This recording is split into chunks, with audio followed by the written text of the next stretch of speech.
Good afternoon, everyone. My name is Vickery Bowles, and I'm the City Librarian here at Toronto Public Library.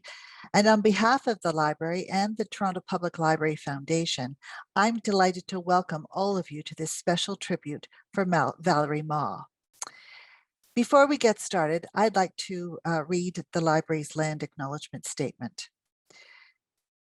I'd like to begin by acknowledging that Toronto Reference Library is situated on Indigenous land and Dish with One Spoon territory. This is the traditional territory of the Haudenosaunee Confederacy, the Wendat, and Mississaugas of the Credit First Nation. Toronto Public Library gratefully acknowledges these Indigenous nations for their guardianship of this land. So I'm really excited that we are all here today to celebrate Valerie Mah and her leadership as a community builder here in Toronto. Toronto Public Library is so very proud to be one of the many organizations that have benefited from Valerie's remarkable commitment and energy, and to carry on part of her legacy through the Chinese Canadian Art Archive. And I'll tell you straight off, we've become very committed, and we love our Chinese Canadian Archive, and we've affectionately called it the CCA. So you'll hear that throughout today when we talk about this wonderful collection. The collection was established in 2016, and the CCA is a community-built archive maintained by the Toronto Public Library. It collects and preserves documents, photographs, and memorabilia which reflect the rich heritage of the Chinese Canadian community in the Greater Toronto Area. And this important work has been recognized by Heritage Toronto, which honored the CCA with a Public History Award in 2018. Valerie was a significant contributor to the CCA from its inception, helping the library to identify topics, people, and connections to develop the archive. She was also a very early donor to the CCA, and her donation includes 2 richly detailed research papers on Toronto's Chinese Canadian community, as well as family photos, scrapbooks, and letters. And Annie Fan, who you'll hear from later today, she'll be sharing some of the visuals of Valerie's contributions later in this celebration. Valerie continued to support the CCA in an advisory capacity as the collection grew, and was a vocal champion of the CCA to the Chinese community and beyond. And so today I hope that others will follow in Valerie's lead and footsteps and consider donating content to continue to enrich the Chinese Canadian Archive. And I'd also like to mention that donating funds to the Toronto Public Library Foundation also assists us in supporting this important collection. Valerie's passion and commitment have been so important to the development of the CCA, and Toronto Public Library is grateful for her support. I know she shared our pride in the award-winning collection that the CCA has become, and the enduring record that it represents of the Chinese Canadian experience in Toronto. And it will be offering it now, of course, but also for future generations, which is so important. Once we've opened up our spaces and the library people can walk into our branches again, I invite all of you to visit the 5th floor of the Toronto Reference Library to see the CCA on display there. And now it's my distinct pleasure to introduce the host of today's event, Victor Wong. Victor is also an early advisor to the CCA, and he, along with his brother Nelson and other family members, have donated many photographs, documents, and records to enrich the collection. Victor also serves on the board of directors for the Toronto Public Library Foundation. And so now it's my pleasure to turn it over to you, Victor.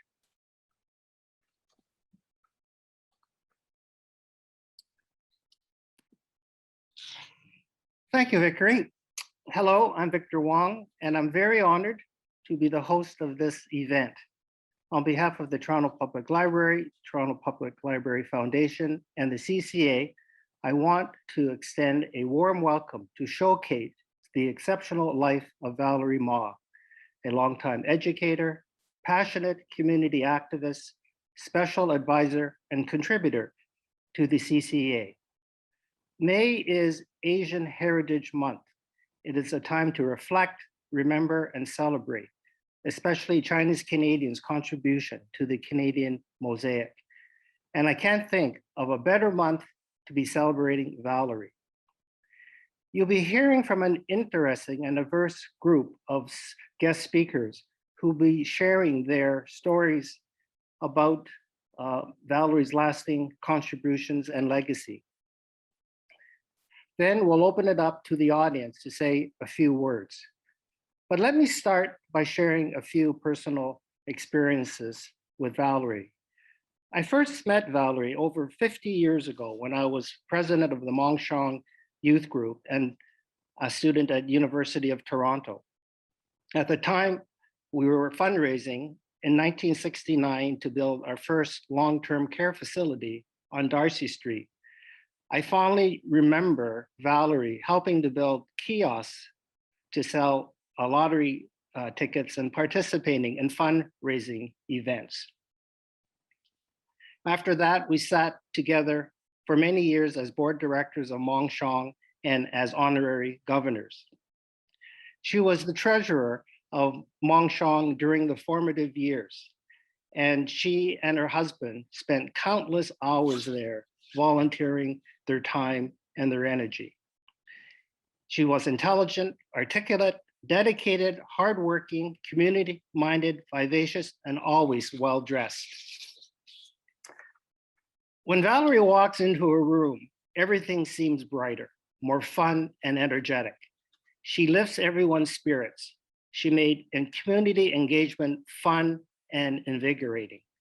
She would roll up her sleeves to get the job done. No job was too big or too small for Valerie. Her body of work as a historian, collector, and spokesman for the Chinese community is very impressive. I will just give you one example of that. In 2013, my son Mitchell and I were traveling the Far East. We checked into a hotel in Hong Kong late one evening. I turned on the TV and the first person I saw was Valerie. She was doing a documentary of early Chinese Canadians who were immigrating to Canada and talking about her trials and tribulations growing up as a child in Brockville, Ontario, where her parents ran a Chinese restaurant. At that moment, it struck me how encompassing and impactful her influence was, not only in Toronto and Canada, but halfway around the world. Now I'd like to introduce you to Councillor Paula Fletcher, Ward 14 for the Toronto Danforth area. Councillor? Thank you so much, Victor. Thank you so much. I'm so honored to be part of this tribute to the amazing Valerie Mah. Valerie Mah, teacher, principal, vice principal, leader of retired teachers, and leader in East Chinatown.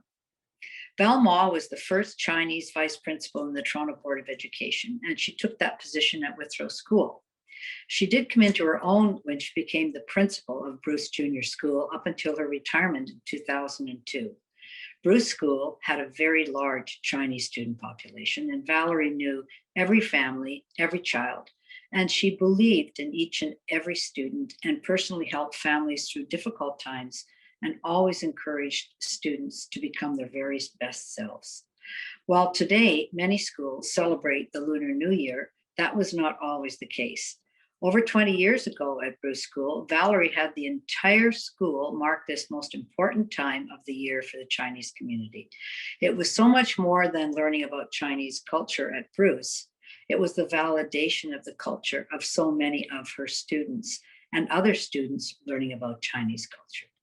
There was always an assembly, the learning of the year and the traits of the animal of that year. And Valerie was always quick to let everybody know that she was a tiger. And those of us who know her know she was truly a tiger. There was always traditional food at the Lunar New Year celebrations at Bruce School, and a lot of it, because as you now have heard, Valerie was a foodie. And she grew up in her family restaurant in Brockville. She was the first real foodie that I ever met. Under Valerie's watch, no student ever went hungry at Bruce School. She had a full commercial kitchen built at Bruce School, providing breakfast, snacks, and lunches daily to the students.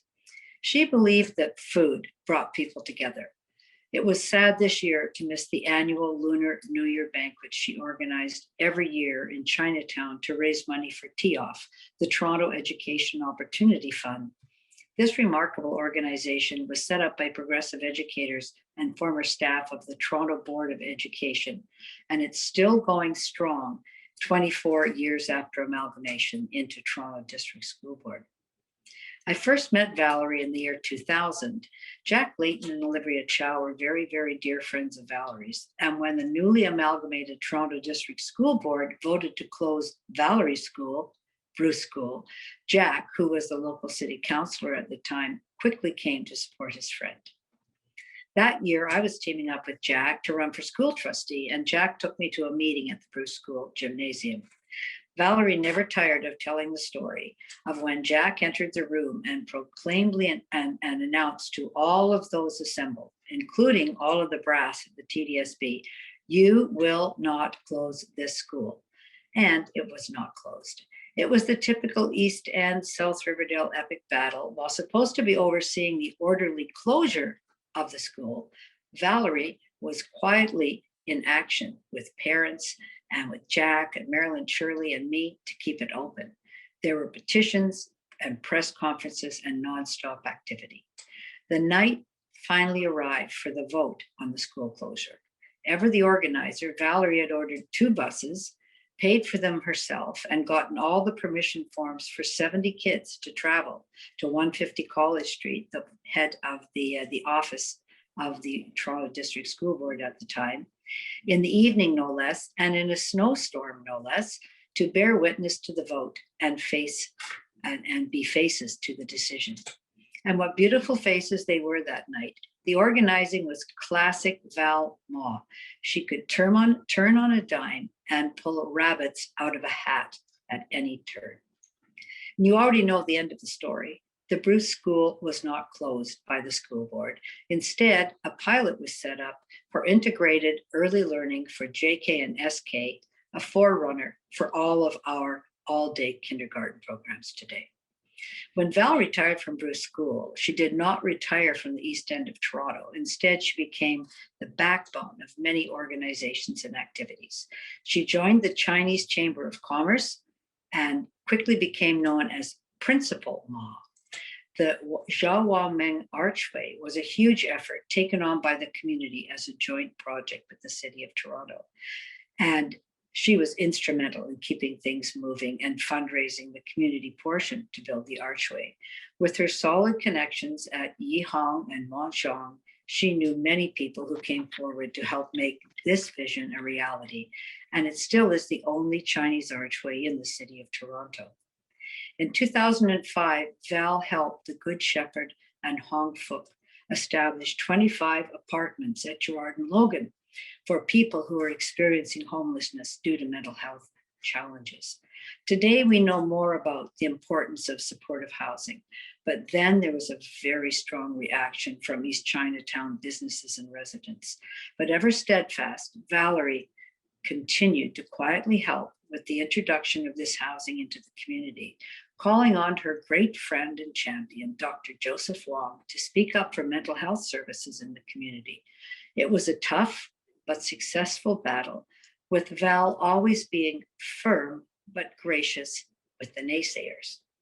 This year, because of COVID, we could not have our annual traditional Lunar New Year walk on Gerrard Street and celebrate the New Year, which Val always organized on behalf of the East Chinatown Chamber of Commerce. We start at the archway and enter all the businesses on Gerrard and Broadview to bring good luck and prosperity to the businesses in the coming year, when the lions grabbed the lettuce from each storefront. As the businesses started changing, Valerie insisted that the chocolate shop, the record store, the Vietnamese restaurants, and the cheese shop all be part of Lunar New Year and hang their lettuce on the door. And of course, after Val asked, they all did. This was a long, slow, and usually very cold walk. The lion dancers were from Northern League Southern Fist, led by Sifu Ian Chow. Valerie, at the end of every year, would beam with pride and tell me and everyone else many of these lion dancers were her former students at Bruce School. Of course, Valerie had not only had the lion dance performed at Bruce School during Lunar New Year celebrations, but she also made sure her students became part of Northern Legs and Southern Fists. That's just who she was. She emceed and helped organize every event, banquet, meeting, press conference, big or small, in East Chinatown. She was a superhuman leader, needing little sleep, incredibly well organized, and always charming with her disarming smile. Because who could say no to Valerie, especially when you got an email at 3:00 that she had sent at 3:00 in the morning. She represented the Chinese Chamber at 55 Division CPLC, Community Police Liaison Committee, and she committed herself to creating a scholarship fund and selecting deserving East End kids for the scholarship. And I'm very happy to say that after Val's passing, that scholarship fund is now put in her name. It's the Val Mah Scholarship. She was very proud as well to sit on the citywide Toronto Police Service Chinese Consultative Committee and loved wearing her little pin that showed she was carried that job. She loved people, she loved working with them. She was dedicated to the activities of retired seniors, Chinese seniors, Wood Green Community Services, and so many others that she blessed with her time and attention and her boundless energy. We're so sad that Val has left us. We never got to say goodbye to this awesome woman. Our lives are better for knowing her, working with her, eating with her, blessed with her time, attention, and again, that boundless energy. She was so well turned out, as Victor has said, and had such a beautiful smile. She looked and acted younger than most of us, even though she was older than most of us. Valerie will be missed by so many. She cannot be replaced and will always be remembered and loved. We say thank you to our tiger. May we carry a piece of her good heart in each one of us. Thank you, Victor. Thank you very much, Councillor Fletcher. Those are great examples why this tribute is titled Valerie Mah, Community Activist Extraordinaire. The next speaker will be Ruth Malloy. That's Valerie's sister. Ruth?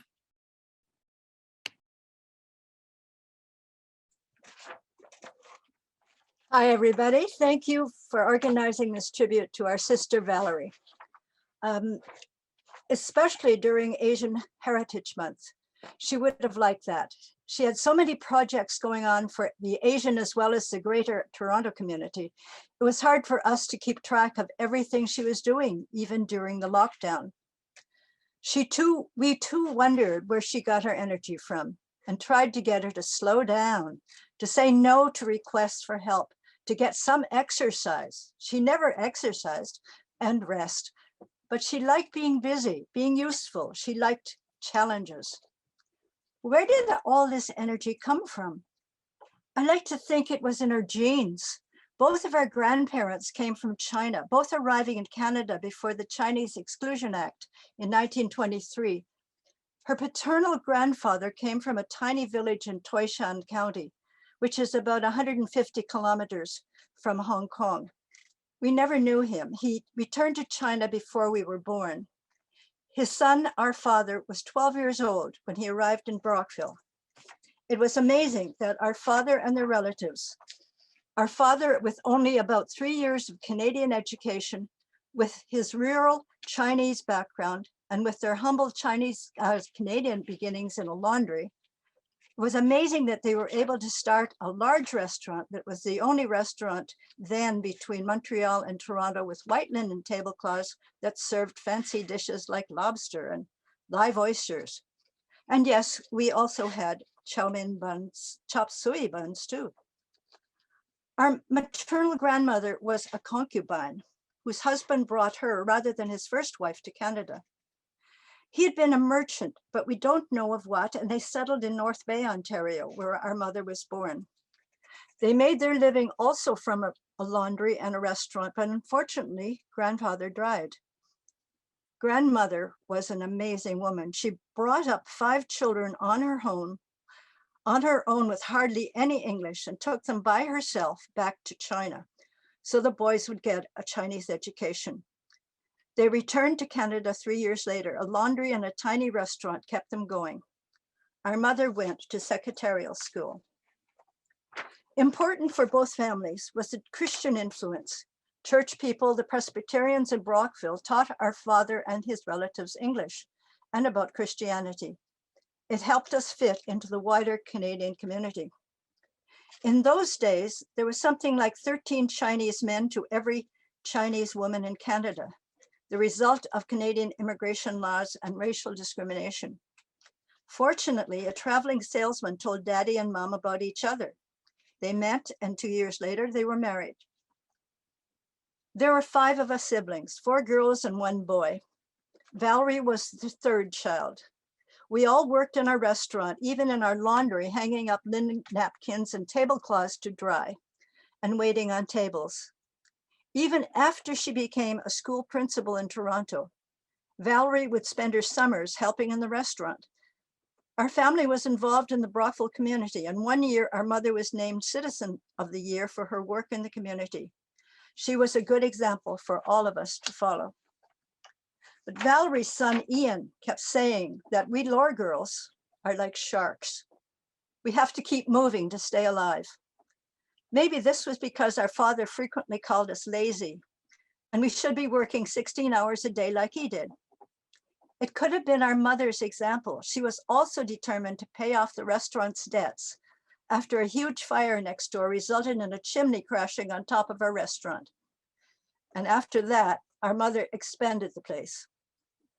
After she no longer had a child at home to take care of, our mother bought a 100-acre farm with sheep, pigs, and goats. Valerie did amazing things that most people don't know about. When her husband Daniel was ill with emphysema, a nurse took care of him during the day. Valerie would work all day at school, and every night for years, she would wake up periodically to keep him alive. She had a hard time turning down requests for help. At Christmas time or Chinese New Year, she would help friends in their seafood restaurant, their seafood shop, taking orders by telephone because their English wasn't fast enough. She didn't need to do that. And on Canada Day last year, during the pandemic, she was passing out maple leaf face masks to seniors' homes. She was still busy even the day she died. I hope she inspired others to volunteer for the many other jobs that we all know need to be done. Thank you.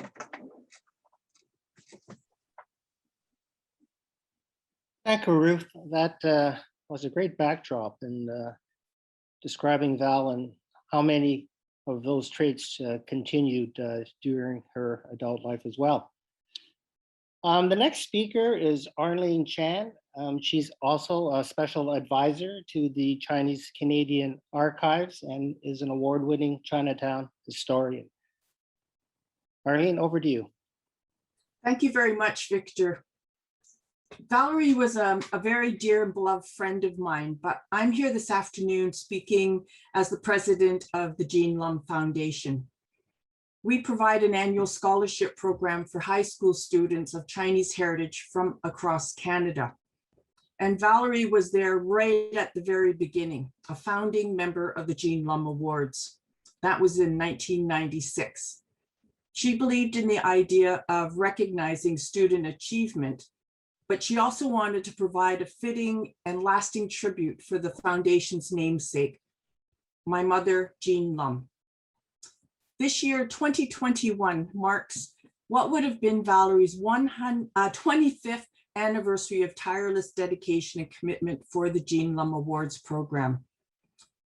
The gracious MC of many of our awards events, the warm greeter at the registration table, the meticulous writer of the student winner profiles for our program books, the resourceful person with the great ideas, or the fabulous cook, and as you heard Councillor Fletcher, the foodie, who always brought delicious dishes to our potluck dinner meetings. Valerie, she always made time in her busy busy, and did I say busy life for us. And one clue to her jam-packed schedule was her responses to my email messages, always in the middle of the night. Valerie, she was one of a kind. Her boundless energy, her incredible memory for knowing who was connected to whom, her deep connections in the community, the most cheerful, caring, and generous person you could ever meet, the most positive person, no matter what. We will miss her so much and hope that she'll be smiling from above when we do launch a new award this year, the Valerie Mah Award. Thank you. Arlene, those are terrific remarks. And when you say busy, busy, busy, the first thing that popped into my mind was that my wife, Helen, and Valerie share the same hairdresser. And Valerie would phone from the hairdresser to help Helen make her next appointment. It just shows you that she's always, thinking about other people and never herself. The next speaker is Annie Fan. She is the curator of the Chinese Canadian Archives. Annie, over to you. Thank you, Victor. Good afternoon, everyone. I'm Annie Fan, the service specialist of the Chinese Canadian Archive at the Toronto Public Library. Today, I wish to share with you the stories of Valerie Mah and the Chinese Canadian Archive. Valerie was one of the people who witnessed and contributed to the founding of the archive in 2016. As a member of an advisory group, she was involved in the establishment and community consultation of the project. These two photos showing here were Valerie at the project launch in November 2016. The left is Valerie and Suk Ying, the former service specialist of the archive, and the right was Valerie accepting recognition from the CTA librarian. Next slide, please. Valerie helped promote the archive and expand its reach whenever possible. Thanks to her connection, more people know about and contribute to the CCA. She provided advisory guidance on the archive's subject areas, such as Toronto's Chinese senior homes, Chinatown, and the earliest 13 Chinese families. The photo shown here on the left was Valerie celebrating CCA's winning at the Heritage Toronto Award Ceremony 2018. And the photo on the right was Valerie with other CCA friends. Some of them came to the CCA because of her connection. Next slide, please. Valerie donated the Mah family records to the CCA, including 2 manuscripts of her well-known undergrad papers. One is an in-depth look at Toronto's early Chinatown, and the other one was Bachelor Society, a look at Toronto's early Chinese community from 1878 to 1924. She also donated the manuscript of her mother-in-law Anna Mah's memoir. Anna Mah was the wife of the first Chinese Presbyterian minister in Ontario. Her memoir was a detailed account of the life of early Chinese immigrants in Canada. Next slide, please. These lovely photos are also from the Mah family records that Valerie contributed. On the left was a family portrait approximately in 1940s. Reverend T.K. Mah sits first from the left, and his wife Anna Mah sits on the other end. Valerie's husband Daniel Mah stands second from right in the back row.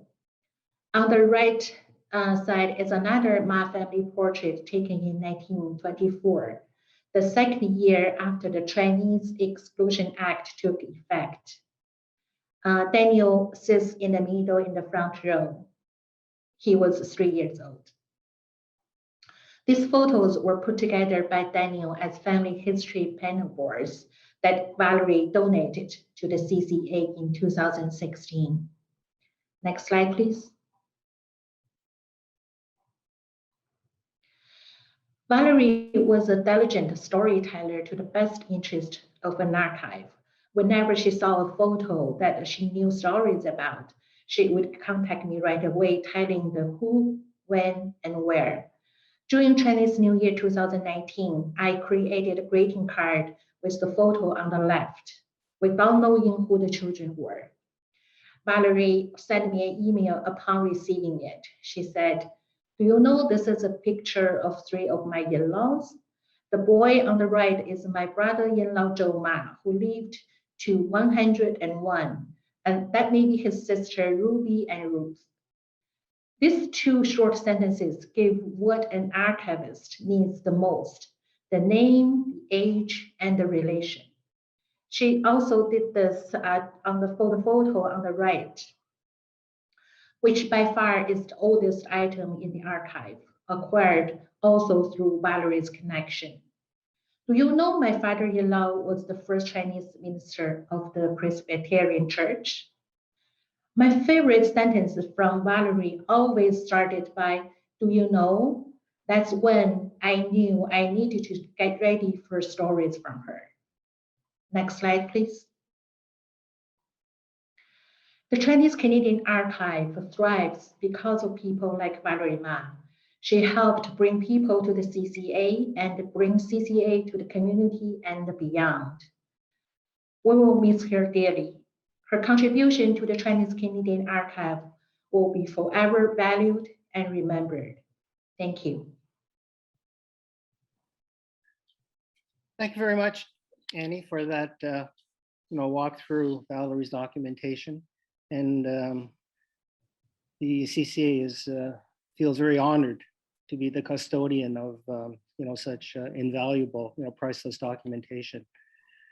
The next speaker will be Peter Yuen. He's the Deputy Police Chief, Toronto Police. Peter? Well, good afternoon, everyone, and thank you for inviting me, myself. Having said that, I do come here representing, first and foremost, representing Toronto Police Service on behalf of the women and men that Valerie has worked with throughout the years. We express our sincere condolences, and certainly, I told many of my colleagues what I will be doing this afternoon. They all expressed, their sincere thank you for the relationships, for the connections that they have made with Valerie throughout the years. So let's go back to 2000. I've been a police officer for almost 34 years, and my 55 division is almost my second home away from home. I spent many years there, but I didn't get to meet Valerie until the year 2000 when I returned to the 55 division as a staff sergeant. And I was fortunate enough to be assigned to be the officer in charge of the community response unit. That is the unit where you see officers riding on bicycles going into different neighborhoods and making connections with communities. And at a community event, I recall in East Chinatown, this lady walked up to me and said, "Who are you?" I said, "You don't know who I am?" She goes, "No, you should know who I am." And I think, the suspense is not killing anyone. I think everyone knows that would be Valerie Mah.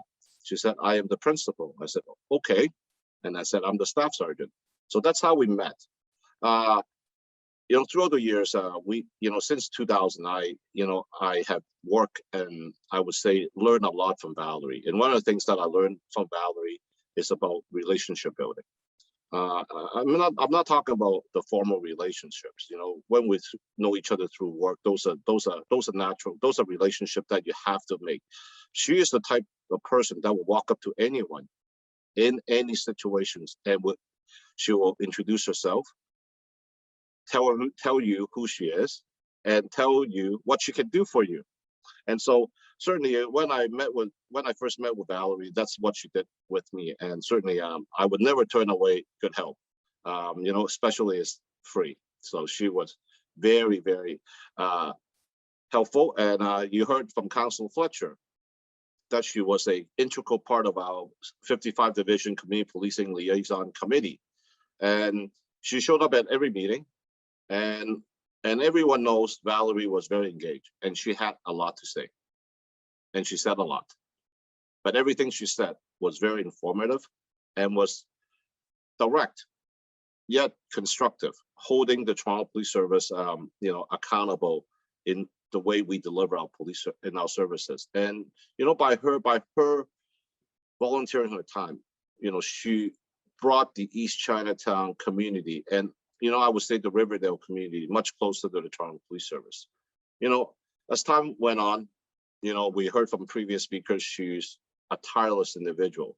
Sometimes I'm amongst many of you would often ask her, where do you find the time? She said, you'll make time if this is what you want to do. She joined the Chiefs Chinese Consultative Committee. That was, a more of a broader, she moved away from the East Chinatown context and joined the Chiefs Consultative process, looking after all Chinese community issues for the city of Toronto. She also was very instrumental that we run a police community dinner every year. We host over 700 people, and she was on the planning committee. Valerie has worked with so many police officers, sometimes other police officers, and I'm not saying about the Asian police officers. Some of the non-Asian officers, sometimes the one will ask me, Deputy, is she part of the Toronto Police Service? I said, you might as well deputize her and make her an honorary police officer, because she is so connected with us, working with us in everything. And it got to the point where anytime I see Valerie Mah calling me or emailing me, I can't say no, because that was her. She never said no to anyone. So one thing she taught me was, I cannot say to anyone, because if someone asks you to do something on their behalf, if you have time, make the time and do it. And as a police officer, we don't get a lot of days off. And July 1st, and anyone that is in the East Chinatown, and Council Fletcher can certainly attest to that, it's a big to-do for the East Chinatown Chamber of Commerce, with a big celebration, giving away food, having activities for kids, and having cultural performances at Riverdale Park. And I always want to take July 1st to be with my family. Valerie said, no, you can't do that. You have to show up. So when Valerie asked July 1st, I have to be there. Similarly to other things, like the New Year, like with Seafood Mall, with the walk, with East Chinatown, the banquet, I have to be there because Valerie asked me. Valerie, when I heard about the news of Valerie passing, it was indeed a shock. How could such a dynamo be taken away from us so fast and so suddenly? I remember one of the last conversations I had with Valerie. She asked me this. So, Peter, you think I will make a good police officer if I wasn't a teacher? Because I cannot run that fast. I don't think I can shoot. I think I wear glasses, all this stuff, all these excuses she was making. I said, Valerie, I think you would be a perfect police officer. And I'll tell you why. Because as a police officer, you need to possess certain characteristics and certain traits. And you have it better than many of the police officers. And they are what? What are they? A big heart, compassionate, caring, and most importantly, building relationships. So Valerie, you will make a perfect police officer. If wherever you are, you want to be a police officer, you have that in you. You will be a great police officer. As a police officer, you don't have to be big and strong. You don't have to run fast. You don't have to be able to shoot a gun. Those are the things that you need to be a police officer. So Val, wherever you are looking down on us, the Toronto Police Service will always remember who you are. And, we will continue to carry out what you have taught us, to be compassionate, to be engaged, and build those positive relationships. So thank you for inviting me, Val, Victor, and Val. Rest in peace. Thank you, Peter. That was a very heartfelt speech, and I think we all miss her in our own capacity. The next speaker is Joanne Murphy. She is the Retired Teacher Association of Ontario, District 16. Joanne? Thank you, Victor. Valerie Mah, a kind, caring, and compassionate woman with a fierce sense of loyalty, a dear friend. I met Valerie about 12 years ago at a reception for Andrea Horvath, where she was delighted to introduce me to both Jack Layton and Olivia Chow. At the time, I was on the provincial executive of the Retired Teachers of Ontario, and Valerie was on the executive of her district, District 16 in Toronto. When the retired teachers established a foundation in 2011, a request for applications to serve on the board of directors was sent out to all our districts. Valerie applied and was appointed to the board. At the very first meeting of the board, Valerie was elected to serve as the inaugural chair. She often joked that no one else wanted the job, but in truth, her experience on so many boards and her connections made her the ideal chair to promote our mandate of improving the quality of life for aging adults. In the first years of the foundation, we operated with a part-time administrative assistant. So whenever we wanted to send out an appeal for donations to our members, Valerie would gather up several people from her district and come into the office to help stuff the appeal letters. At the end of the year, when it was time to send out receipts, Valerie came in and signed each letter, often adding a personal note if she knew the person. It was during this time that Valerie and I became close friends. We talked by phone a couple times a week, and when I was in Toronto, we would go out for dinner. The RTO-ERO Foundation was a perfect fit for Valerie, as she enjoyed working with the doctors who advised and guided us as we were getting established. Valerie had nothing but praise for Dr. Sharon Strauss, Dr. Gary Nagley, and Dr. Samir Sinha.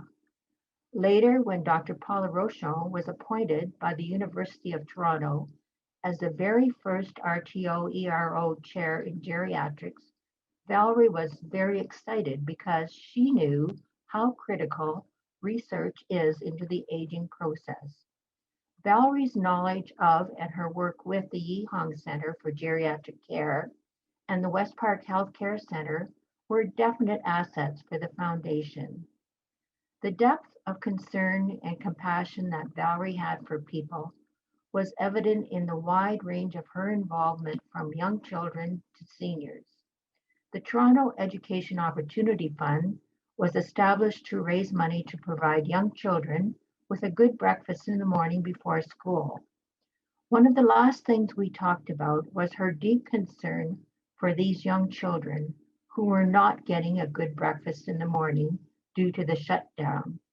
She had come up with a plan to purchase gift cards to give to the mothers to buy food for their children. I was concerned that the cards might not be used for the purpose intended. However, she assured me that she had spoken with the local stores to let them know exactly how the cards were intended to be used, and she was quite optimistic that there would not be any problems. Valerie had a firm belief that every person has the right to live with dignity and respect, no matter the station in life. Her community outreach was indicative of this belief.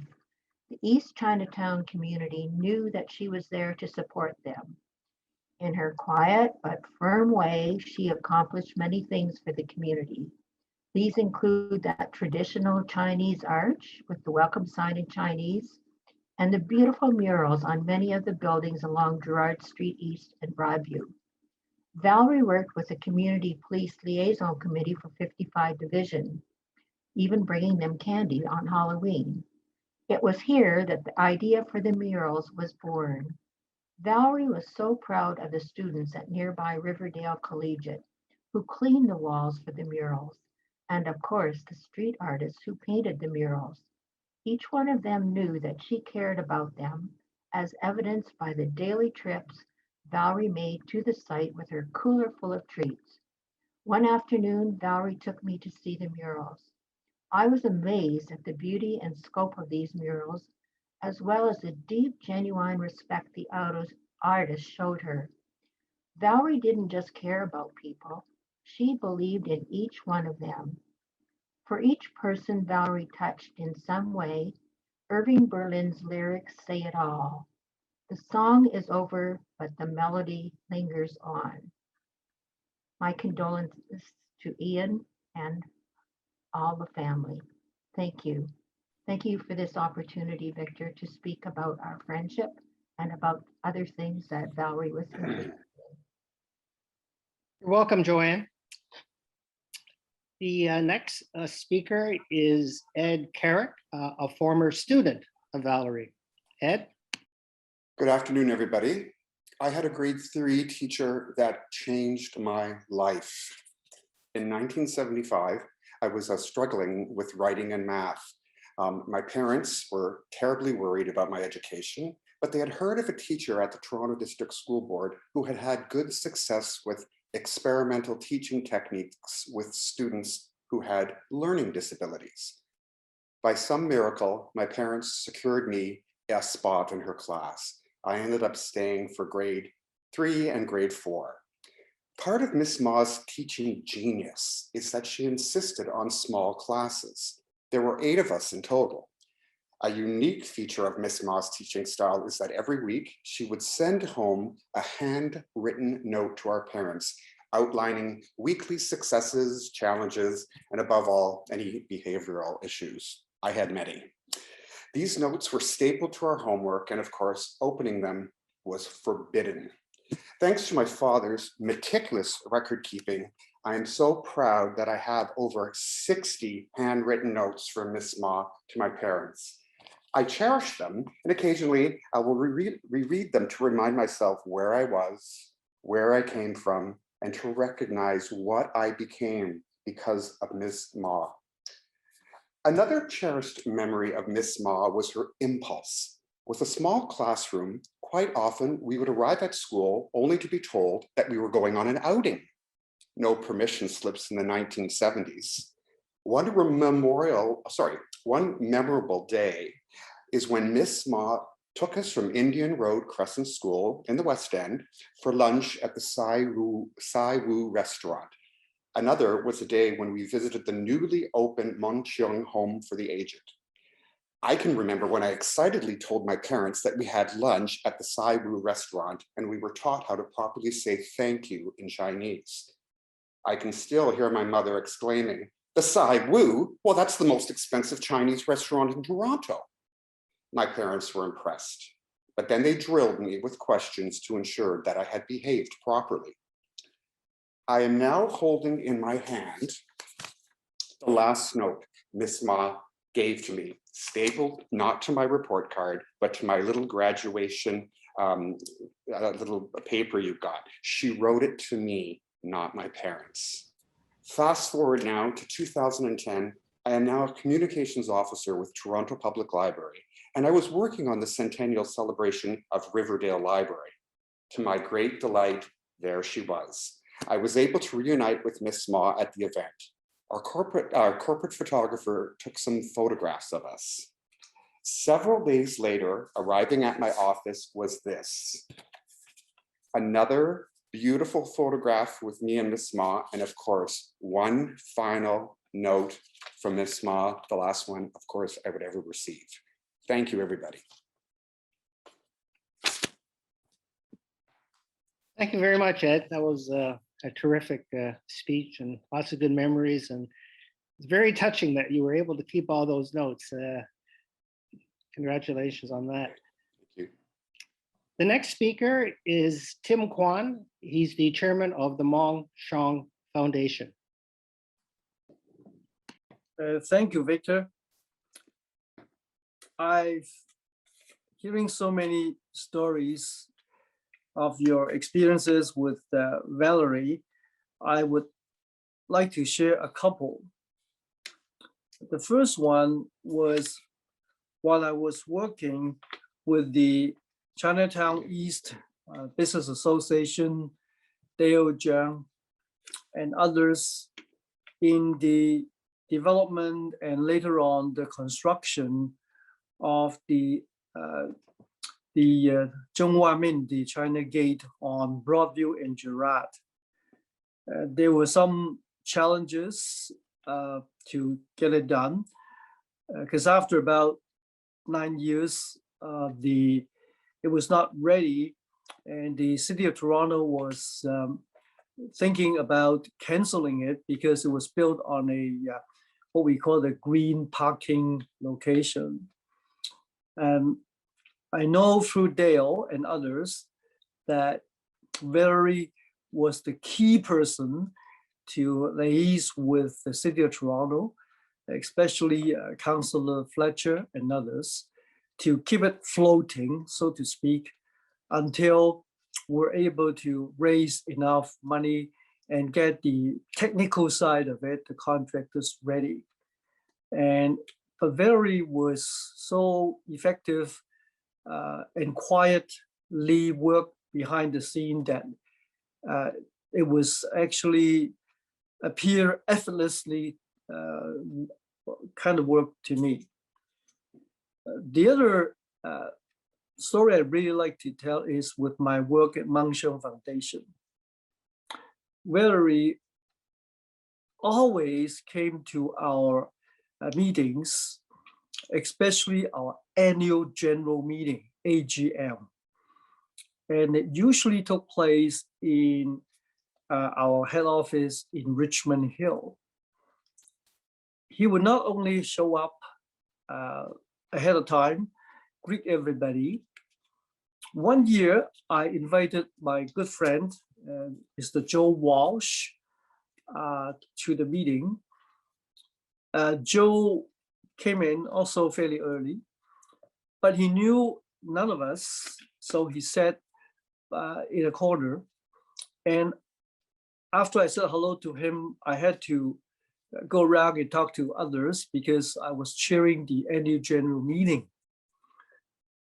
Very instinctively saw someone who's quiet, who does not know anybody. And she went there and talked to Joe. And just like that, it really broke the ice for Joe, and Joe felt very comfortable. Now, Joe is not a shy guy. He was a former head of mortgages of CIBC and then opened his own business. And I was lucky enough to be did some business and a friend of Joe. So just something so simple really brought back Joe's memory, and he talked to me about that recently when I mentioned about Valerie. My experiences with Valerie has been memorable in so many ways, but these are two short stories that I would like to share with you. And I, like all of us, I miss her very much. Victor. Thank you, Tim. As a member of the Mingshan Foundation for many, many years, I've went to so many functions with Valerie, and will certainly miss her tremendously at all our many Mingshan functions, especially our Gala Ball, which we have every November. Some of you may know every Gala Ball we have a theme, and we encourage people to wear costumes for that theme. And a couple of years ago, Valerie won first prize for the best costume. So again, that's very typical of Valerie's kind of all-in enthusiasm and spirit in whatever she does.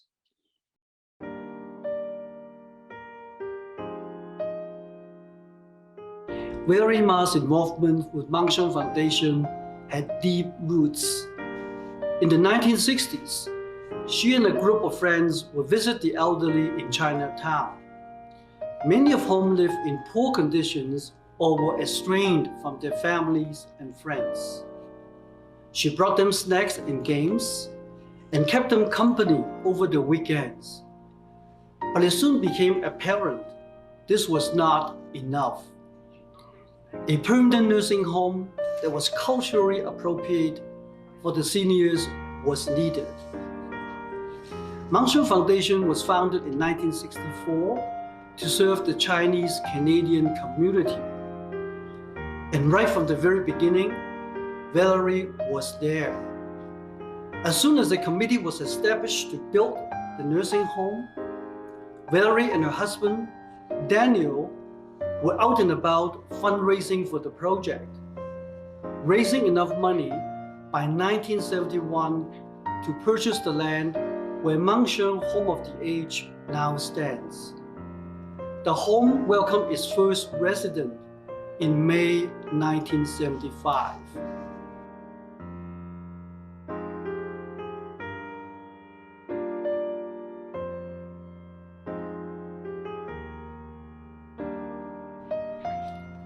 Valerie's involvement with Mingshan didn't end there. She continued to serve as the treasurer from 1975 until 1992 and remained an honorary governor until her passing. She came to a lot of meetings and functions. I always enjoy seeing her at AGM, Cathay Ball, our volunteer and staff parties. From Mingshan's inception to the present day, Valerie has been with the foundation every step of the way. We are deeply saddened to learn of her passing.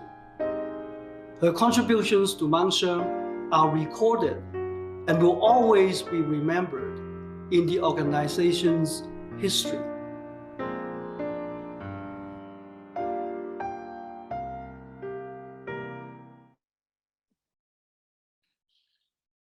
Thank you, Tim, for that video. So that's the end of our speakers. As people were speaking, I just wrote down some kind of common themes that ran through the speeches. And some of the things I wrote down was her energy, her vivaciousness, her intelligence, her warmth, compassion.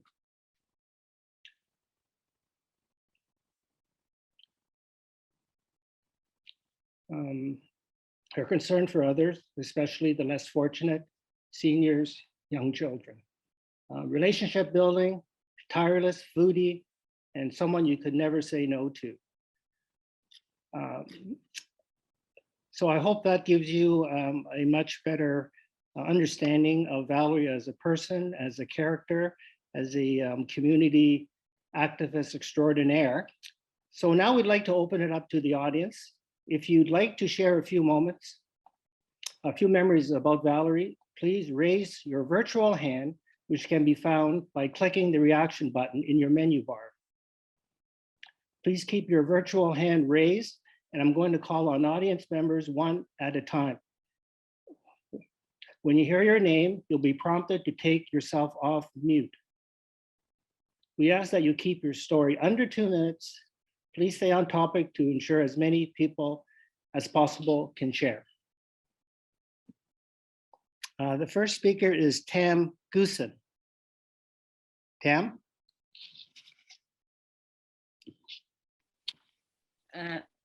Hi, everybody. I'm so glad I'm here to hear so many wonderful memories of Valerie. I actually was a trustee, a school trustee in the East End, where Valerie taught as a teacher in the early 90s. I was actually one of the first school trustee representing that area of Chinese Canadian descent. And Valerie was actually one of very, very few teachers from the Chinese Canadian community. Later on, Valerie became vice principal of a very popular school called Withrow School in the East End. And then later on her record of being an excellent vice principal, she became the principal of Bruce School, as Paula was talking about earlier.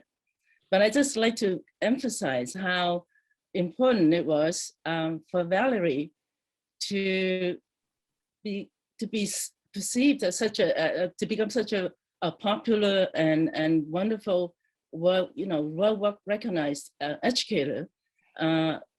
As I said, because of the very, very few teachers from our community. In fact, I was a little bit shocked to hear later on that a lot of the families in our community really didn't encourage their children to become teachers, educators. So on that, I really appreciate what Valerie has done, and it's just wonderful to see Edward, her former student, to attest to the fact that what a wonderful, wonderful teacher Valerie was. I came to know Valerie a bit better. Actually, after I left the area, I came back home to my home area to run for trustee in the Kensington area, in the central Chinatown. But I sat on the board of the Toronto Education Opportunity Fund, also mentioned by Paula. And then Valerie was later the president of that fund. And the whole idea of that pocket of money was to provide nutritional snacks for all the inner city schools throughout the board, not just in the Chinese community. And Valerie was just a fantastic president because of her connections, of her, like, you know, as been mentioned by so many people, her sheer energy and organizational skills. She was totally on task and was able to bring in all the staff and all the teachers from the board to come and celebrate Chinese New Year as one of the most important fundraising opportunities for the fund. And there were so many schools who would come to celebrate Chinese New Year at usually at the biggest Chinese restaurant in central Chinatown. And it was a fantastic event. Everybody had a great, great time. And she was also able to bring students from the schools to provide entertainment for the audience, performing fantastic dances and singings. So it was one of the most joyful events in the Toronto board. And so all these things just made me very kind of sad to hear suddenly of Valerie's passing. And as you mentioned by so many people, we're all going to miss her leadership, her tremendous energy, and her compassion, and her ability to connect with so many people from all over the place, not just educators, not just Chinese Canadians, but she was really a people's person that we can all try to emulate to make Toronto a better place. Thank you very much. And I'm just so happy to be here to remember Valerie, an extraordinary person. Thank you. Thank you, Tam, for sharing those memories. Well, hi, Kendra. Hi, how are you? I'm well. A lot of you probably don't know me. I am a niece to Adrienne Chan. I've worked as a committee member for the Mingshan Foundation over the years. And I just want to express there's a few handful of people in your life that you can meet that always has a positive spirit. And I will always remember Valerie as that. I never saw her on a consistent basis aside from predominantly the Mingshan Foundation. And she was honestly one of the highlights for me. Just her energy always brought up the room. Her commitment to the community was just always emanating from her. And she was just always a lasting impression for me. And I just wanted to share that. It's so nice to be involved with this, to see that not only for me was it such a lasting impression, but to so many. So I just wanted to say my deepest condolences to Valerie's family and closest friends, and to everybody here. Thank you for letting me be a part of this and celebrating her life. Thank you. Thank you, Kendra, for speaking. The next speaker is Chi-Chi Godin. Chi-Chi? Hi. I was the second French immersion teacher at Withrow School, and Valerie came in as our vice principal. She broke a glass ceiling for us because it had previously been a male domain. She brought color and personality and warmth to the office, which it was great before, but oh, when she came, it was so wonderful. She had a tremendous memory because over the years, I would run into her. She always knew who I was. She brought culture to us. We went to some of her Chinese banquets, and they were just wonderful. She taught us so much, and I will never forget her. And my condolences to the family. She's just one in a million. Thank you for those nice words. So, oh, I see a familiar face. Hi, Sue. Hi there, Victor. You're doing a great job as MC. Well, thank you. So it's a very special tribute today for the Toronto Public Library and you, Victor, and Mingshan to host tonight's tribute. I had the pleasure of working with Valerie when I was her school board trustee in Bruce Public School back in the 90s. So I know that many people, Tam Goosen, Councillor Fletcher, and many others have the experience working with Valerie. I think this story tells truly type of person Valerie was. When I was her trustee, that time I was a rookie trustee back in the 90s, serving under both Bob Ray government and Mike Harris government. So you can imagine the challenges as a school board trustee, but also for Valerie as a principal. She would make efforts every parents' council meeting, which is once a month for Valerie School at Bruce. She would phone an entire class, okay? She would call every single parent, invite them to the parents' council meeting. That's what Valerie does. And then she will ensure that there will be daycare provided and a free meal. So I will always remember Valerie's kindness, but more importantly, her generosity and her love for her kids. And I think Councillor Fletcher and many others have spoken her passion about serving the community, but more importantly, her generosity is felt not just to the TDSB, but also the Greater Toronto area. I think it's wonderful to hear that there's a scholarship named after Valerie. I think if Councillor Fletcher is still on this tribute, I think there should be a monument in the East Toronto with a name after Valerie, a street or something, because at the end of the day, she has given so much of her life and her time. And Deputy Chief Peter Yuen knows her very well.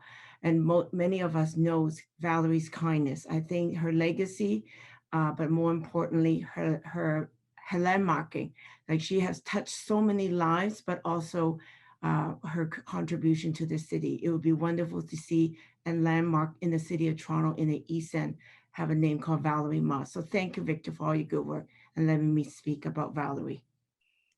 Oh, you're welcome, Sue. On the plaque is actually something that the working committee is actually looking into, not as part of this tribute, but as you say, as a lasting memory to Valerie. So that is in the works. So unfortunately, that's all the time that we have. Through this event, I've had the pleasure of meeting many people who I've never met before. Valerie was like a hub of a wheel, and we were kind of her spokes spinning around her. She was kind of like a sun, and we were her kind of planets kind of orbiting around her, all drawn together by her projects and her causes. Like 6 degrees of separation, we've all become better connected through Valerie. And as everyone has said, we've really lost a true champion and a spokesman through the Chinese community. I'd just like to pass on one other comment. A couple of months ago, Valerie's family did a celebration of life, and Ian talked, and he held up her day timer, which was like 2 inches thick. And I think one of the greatest compliments we could give to Valerie is if each of us took a page out of her day timer and completed that task and just checked another box off her list of things to do. Because, you know, as we said, she left us far too early and she still had many, many things that she still wanted to do. So in closing, if you're interested in making a donation in memory of Valerie Mah, the Toronto Public Library has set up a special donation page. If you donate before June 30th, your generous donation will be directed to support the preservation and development of the Chinese Canadian archives. You can just go to tpl.ca/CCA and click on the donation button. So in closing, I'd like to thank very much the Toronto Public Library, Toronto Public Library Foundation, the CCA Working Committee, which included Nelson, Wong, Adrienne Chan, and Annie Fan. A very special shout out to Kirsten Melville Gray, the event organizer working for the foundation, and her backup team. They did a lot of the heavy lifting in terms of preparing the invitation, sending out the invitation list, organizing the guest speakers. Thank you very much.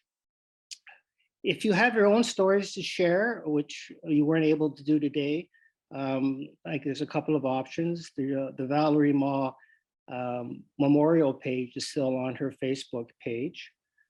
Or go to the Toronto Public Library website, and there's actually a link that connects you to the Chinese Canadian archives, and you can get some digital downloads of some of the stuff that we're in the process of archiving. There's a lot of stuff that we're always looking for more material, and we're archiving it as fast as we can.